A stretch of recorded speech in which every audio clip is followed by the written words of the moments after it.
Make sure to subscribe, guys, if you are new. It was a typical day in the world of daytime television. Infomercials, soap operas, and highly scripted legal shows filled viewer screens, with one of the more popular at the time being a program called This Judge Judy.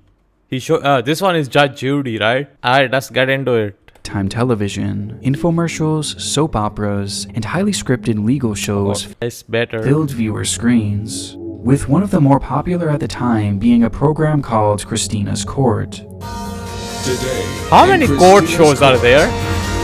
The show centered around a woman named Christina Perez, giving counsel and advice to those wrapped up in legal drama. And on this particular morning, comedian Sean Harris would be featured. I have seen this guy before. I was also like, well, who is this guy? So he's some comedian, huh? Suit against his ex-girlfriend in the Plaintiff Sean, claims owes him 9 months of unpaid rent, which is $4,500. All right. hopes of recouping unpaid rent. Every month it would be something different, you know. Like I'm what? I ain't got it this month because I got to do this or that. And I'm like, man. So you let her go 9 months without paying rent? Now, like I said, these shows were very obviously scripted, at least. Oh, so these cases are fake, huh? I thought these are real cases. So even is Judge Judy do Judge Judy solve real cases or fake cases? I thought she's like a real judge. Or am I wrong? At least to some degree, and with Sean himself being a professional comedian, it led to countless funny moments and what turned out to be one of the show's more iconic episodes, with by far the most memorable moment coming at the very end, when things seemed to deviate from the script. They're gonna go out. People in love, they yell at each other all the Oh, time. that's true. Ask him, he's been married for how long? Over 27 years. Over 27 Look at him though, years. he look mad. You don't look happy, brother. You don't look happy. Here, we see the comedian take aim at Christina's bailiff, a man named Renard Spivey. Bro, boys, that guard is, that guard got muscles, you know. You don't want beef with him.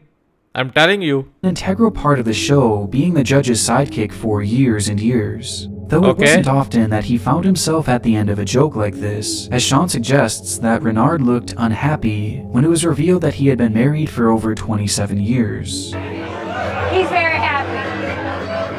Okay, all right, let's get back to the claim. All in all, it made for a rather charming moment, with viewers adoring the lighthearted jab aimed at one of the show's most beloved characters. Though no one could have known at the time just how true that joke about his happy marriage would turn out to be. What? Still developing tonight, a Harris County Sheriff's deputy facing serious charges. 63-year-old Renard Spivey accused of killing his wife, 52-year-old Patricia Spivey, after an argument that turned deadly. KPRC Channel 2's Bill Baron. No way. No way, dude. So, he was mad. That comedian was right. He was mad. He wasn't happy. On July 28th, why did he do that? 2019, over a decade after the aforementioned program aired, After a decade, okay. Renard Spivey was confronted by his wife Patricia about what she believed to be steroid use or perhaps even infidelity. And in the midst of this heated argument, Spivey would draw his gun and shoot his wife once in the arm and then in the chest. Damn. Shortly after, police would find her lifeless body crumpled in their bedroom closet. Now, after years and years of taking part in this once famed legal show, Spivey can be found alone in his prison cell, where he'll likely remain for the next 14 years of his life, for murdering the woman that he was so happily married to, turning what was once one of Christina's Court's most iconic moments into one of the darkest examples of irony in all of television history. Bro turned it fully dark, dude. When you find a good woman, you got to hang on for dear life, because then it's hard to find. Alright, first case, first part of the video. Not bad, For now, Nick Crowley, as always, we just saw his just one video before, but bro, this video is sick too. I feel like it's gonna be sick. But this case, damn, it turned out dark. Hella dark, man. But whatever, let's get to second case Happy woman. or second story. The darkest moment in the TV history. Yanagida Fall. What? The world of television is Someone an will interesting fall? one. Despite the highly controlled and well-polished products that we're typically used to seeing on our screens, there have been a surprisingly high number of deeply disturbing moments that have happened when on air, and this potentially new series aims to highlight some of the most disturbing. Okay. What better way to start than with a relatively unknown case that has haunted me for years? Haunted you as well. Japanese? Saturday, June 14th, 2008, a Japanese TV station called Television Miyazaki is running its standard live programming, which on this Okay. day was set to feature a game show-like segment in the remote rice fields of Takachi Hocho. The game itself was simple. Competitors stood back-to-back on a small wooden stand above the shallow muddy water below, and when given the cue, they would attempt to shove their opponent into the water without turning their bodies around. Oh, In the you end, have to the one left standing on the push them. platform would be declared the winner, with the loser being left humiliated in the mud. Ah, okay.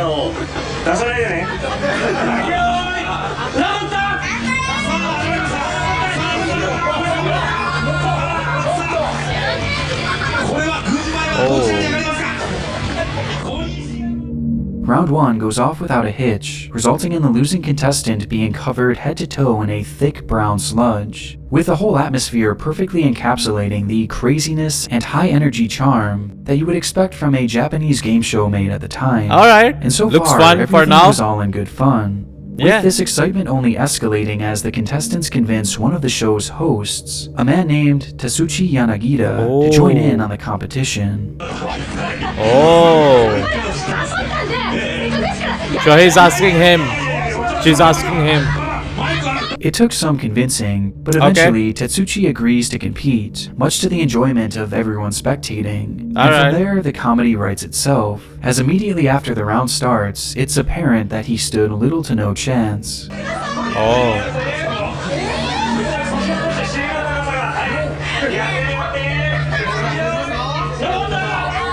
But that palette thing is And not upon easy. instantly losing his balance, Tatsuki reacts in a split second and dives off the platform, landing headfirst into the muddy water below, which causes his body to fall limp. Oh man.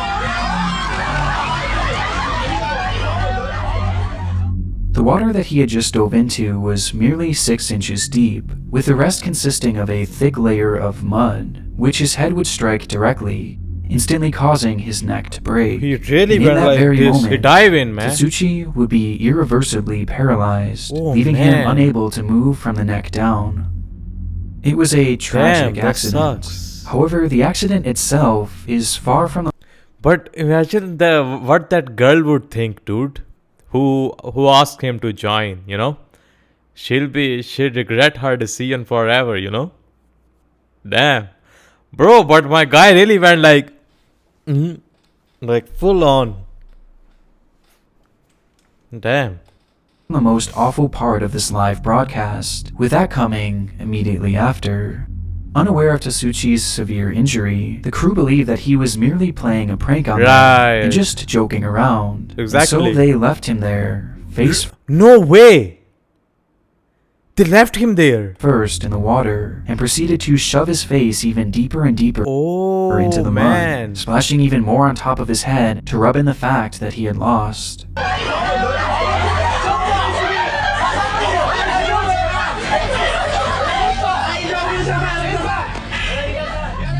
They had no idea that during their antics, Tatsuchi was in a desperate fight for survival, as in those 6 inches of water, he was slowly drowning, and completely unable to pick up his head to breathe. Yeah, bro, it's so hard to breathe in the muddy This water. lasts for an excruciatingly long 15 seconds, before they begin to bob his head up and down, and eventually pull Tatsuchi's face out of the water. But this reprieve was short-lived, as the contestants proceed to drop him back into the mud face first.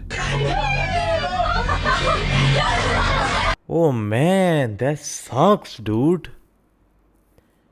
Like, just what these all people who are just playing with him, they would think like what were we doing with him, while he was.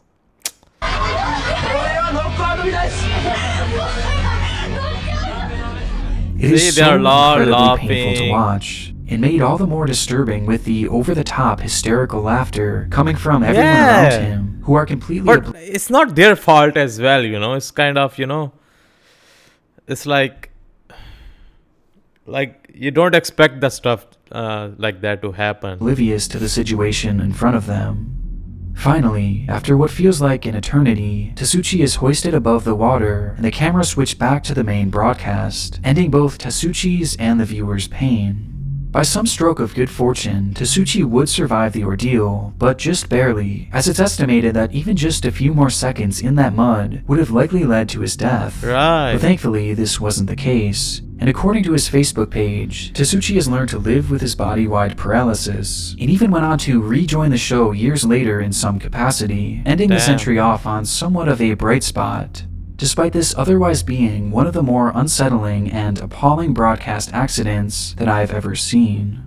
That is crazy, dude. That is one of the darkest one, for real. The way they were, like they were laughing, and they were, throwing his body here and there. His head is like going like and there. But of course they didn't know. They thought that he's acting. Ah, man. Weird. Well, let's get to next one. The name is The Awakening. I like these what you call, I like these TV movements and stories, dude. Some of them really, give you chills and stuff. Some really make you scared. But yeah, some are like hella creepy. Maybe this one could be. Oh, someone will go in coma. On the topic of broadcasts that have left an impression on my life, I would say none have had more Wow. of an emotional impact than a story run by 60 Minutes about a Yeah, this 60-minute thing was really popular back then. I don't know if it's still the thing or not, but I have seen many shows or many videos from this 60-minute this show. man named Donald Herbert. The story starts back in 1995, just 4 days after Christmas, when a fire broke out in a home in Buffalo, New York. In an attempt to put out the blaze, firefighter Donald Herbert was standing on the roof of the building when suddenly it gave way. As a result, Herbert would fall into the attic where he would be trapped in the smoke, unable to breathe. He Oh, would lay man. there without oxygen for 6 whole minutes before they finally were able to pull his body to safety, with the whole ordeal being filmed and shown on local news. Oh, Somehow, Herbert managed to survive this accident. Wow. But being without air for that long caused him to lose most of his brain function, leading to him spending the following years in a minimally conscious state, unable to Jeez. eat, unable to breathe, and seemingly unable to understand the world around him. Eventually, Damn. his condition led to him being placed in a nursing home, where a feeding Oh. tube was the only thing keeping him alive. For all intents and purposes, the man was gone. right. But then, something happened. What? On April 20th, 2005, a staggering 9.5 years after his accident, Donald Herbert woke up.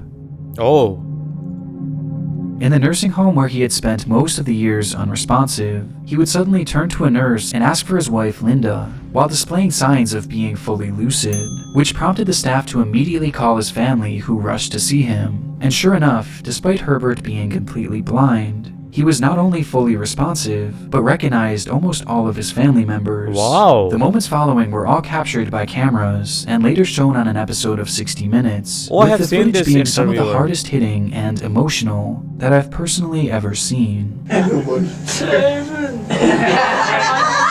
wow, he can see. How long have I been crying? Quite a while, pal. Quite a while. 10. 10 years. The pain 10 in discovering years, that he man. had been gone for 10 years, all that time missed, robbed from a man who was just doing his job, is indescribably gut-wrenching. But it's what happens after this footage that proves to be the most upsetting part. For nearly 16 hours, the newly awakened man spoke with his family, catching up on every little detail that he had missed. And though from that point on he had moments going in and out of his lucidity, his long-term prognosis actually seemed hopeful. Throughout the next few weeks, Donald was surrounded by family members at all times, not only to take advantage of every single second that Herbert was awake, but also for his own safety as well, as since his awakening, he would thrash violently in his sleep, as if he still believed he was trapped in that blaze. And so to ensure his safety, at least one family member would be stationed with the man while he slept. Okay. Though on one night, one of the family members on duty had grown too exhausted to stay any longer, and from the first time since he became lucid, Donald Herbert was left alone. And during that night, he would again start to thrash violently, with Herbert flailing so hard that he would fall out of his bed and strike his head against the floor, causing his brain to start bleeding. From that moment on, Donald Herbert would never become lucid again, and as a result of his injuries, he would pass away 1 year later from pneumonia. Oh man. Oh, that was it? Yeah, that was it. Damn, that sucks, dude. Like, I feel like the family members were like, alright. I mean, you know, he'll be fine tonight, you know. Or, you know, we'll be back or something like that. But then, damn. Sucks. Alright, let's move on to the Twilight Zone incident. Twilight Zone is some show that such a horrendous thing could happen. Obviously, we would have stopped. The Twilight Zone. Throughout its lengthy run, this television series provided some of the most entertaining and memorable moments in all of television. But for this section, I'm going to be cheating a little bit, as rather than looking at an event surrounding the show itself, I'll be highlighting the far less memorable movie version of the series. Simply named Twilight Zone the Movie, the film was broken up into multiple sections serving as sort of an anthology work with 3 separate storylines. And for the sake of this story, only one section and really only one scene bears discussion.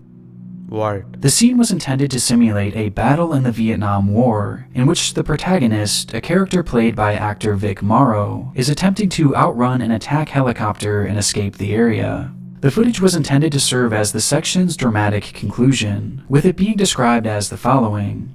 In the scene that served as the original ending, Bill, the character portrayed by Morrow, stumbles into a deserted Vietnamese village, where he finds 2 young Vietnamese children left behind when a US Army helicopter appears and begins shooting at them. Morrow was to take both children under his arm and escape out of the village as the hovering helicopter destroyed the village with multiple explosions. Based on that description alone, shooting the scene was going to be tricky and likely a very intense process on the set, as all the effects used were set to be done practically, meaning that they would require an actual helicopter and real pyrotechnics. Not only this, but the director, a man named John Landis, wanted to use actual child actors for the scene, which, given that it was planned to take place at night and near explosions, was technically illegal in the state of California. Despite the laws in place, however, Landis decided to shoot the scene regardless, listing 7-year-olds Mika Din Lee and 6-year-olds Renee Shin Yi Chen to play the roles of the Vietnamese children. And with all the pieces now in place, the cameras began to roll on what was set to be the stunning conclusion to this particular section. Okay, he's taking the children's.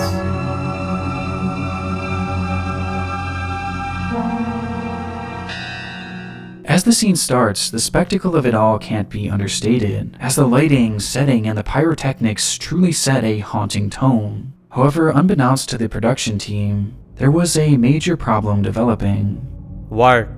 As stated prior, all the effects you see here are real, and during the scene there was an actual helicopter flying just above the actors, which by itself was already very dangerous, and made even more so due to the pyrotechnics. For the pilots, the explosions launched in the air created fireballs in the sky, making things much... Will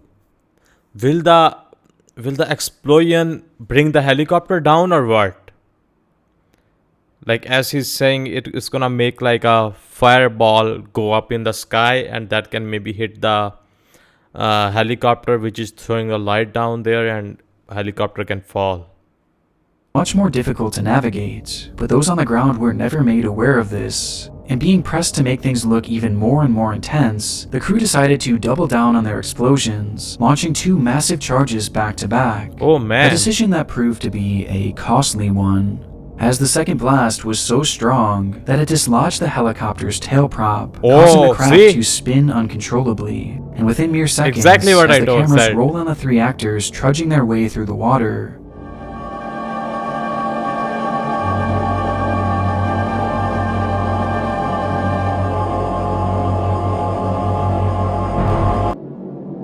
craft crashes directly on top of them. Oh man. Somehow, everyone on board the helicopter survived the wreck, though those on the ground weren't so lucky, as in one split second, the blade of the helicopter slashed into Vic Morrow and Mika Din Lee, instantly decapitating them. And as the craft slammed to the ground, Renee Shin Yi Chen would be crushed beneath its massive weight. In one frame, there were 3 living actors, and in the next, and there the were guy. none. In retrospect, it's not hard to see the red flags and the dangerous practices being used by the production team. However, following several long legal battles, no one would be found liable in the deaths of the 3 actors, and Landis himself would go on to enjoy an incredibly successful career. The Twilight Zone film would Are you eventually be serious? released years later, only with a different ending. Ah, damn. Very interesting though, you know? Wow. Wow. Those poor kids, dude, and the guy, sheesh. Like, you think everything gonna go smooth, as you thought? But yeah, who knew that bro, they were doing everything real, you know? Helicopter real, water real, no effects, bombs real, children's real, and damn. All right, let's see the last. The name is Albert They're Dryden. not gonna demolish it. There's nobody'll come in here. I'll fight force with force. Our final story takes us to the quaint countryside of Buttsfield, England, where a man named Albert Dryden had been living a fairly solitary life. Following his retirement from steelworking, Albert dedicated his life to building up a plot of land which he had purchased in the area. His main goal was to construct a bungalow for his elderly mother where she could live during the summers, while also planning to build some sort of fallout bunker on the same plot. But right from the start, he ran into issues, as his permit request to build these structures on his land was promptly denied. This did not stop Dryden, however, as despite the ruling, he began his construction anyway, believing he had found a workaround with the law, as rather than building the house in a standard manner, he instead dug a deep hole into the ground and began to construct his home there, labeling it as the home in a hole. Due to this, the home only stood about 8 feet or so above the ground, which Dryden believed made the construction legal. However, he was wrong in his assumption, and the building swiftly caused a disagreement between the man and the Derwentshire District Council, with this rift growing more and more amplified as time went on. In the midst of this ordeal, a man named Harry Collinson was appointed as chief of the council and assigned to handle the case as his first order of business, and he did so by initially sending Dryden a letter demanding that he stop construction and also tear down what he had already built.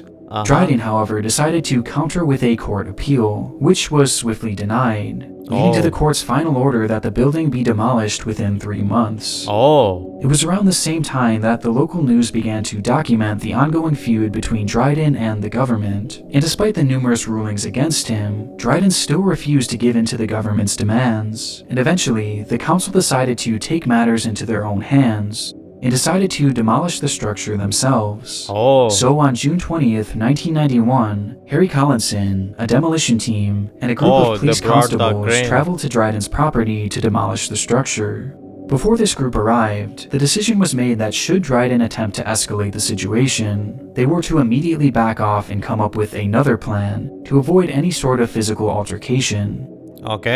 At the scene, numerous reporters had already began gathering at the property line, including a cameraman for the BBC, who was there to document the feud in real time. And right from the start, it was clear that Dryden was not going to be going down without a fight. The gate to his property was chain-locked, with Dryden standing behind it, pointing to 2 letters that he believed proved that he should be able to keep his structure intact, at least for the time being. Read that as an official letter and there's an appeal in. There's an inspector coming out on this site in 5 weeks' time.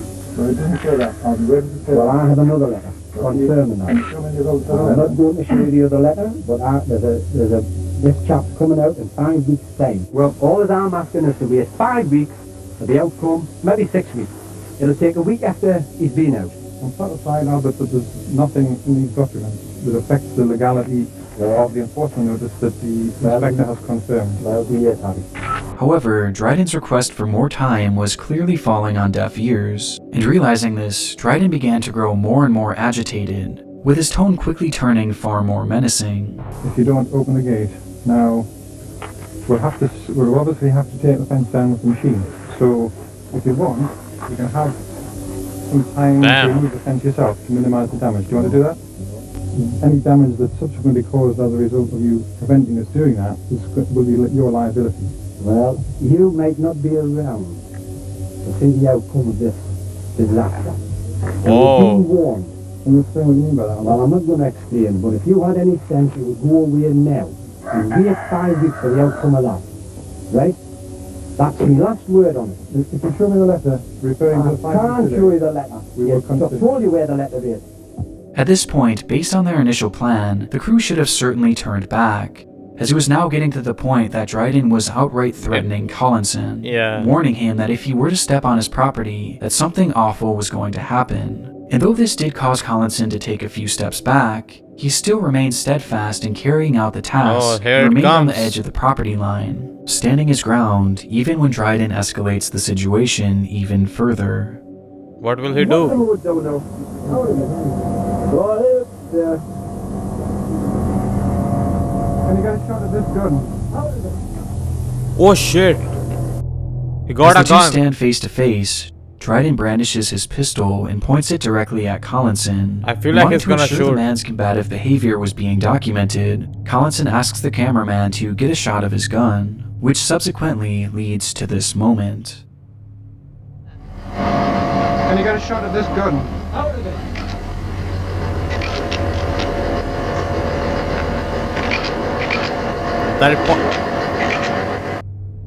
In an instant, with cameras rolling, Dryden fires a Shot shot it. directly into the chest of Harry Collinson, and then fires another at the crowd standing before him, leading to things devolving into a chaotic scene of running and screaming.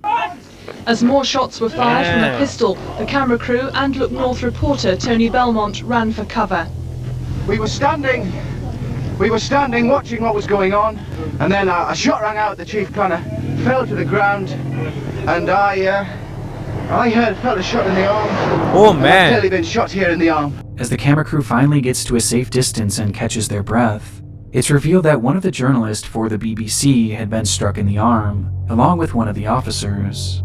Though in the midst of all this carnage, we see no sign of Harry Collinson, as by this point, he was likely still on the ground where he had originally fallen, dead from his gunshot wound, with his final words being, Can you get a shot at this gun?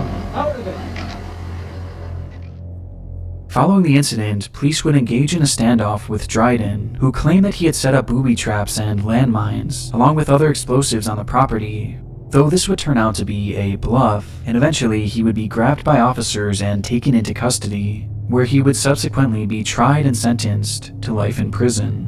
And despite his actions on that day, Albert Dryden would go on to become somewhat of a national hero, growing a legitimate fan base for the way he stood up against the government.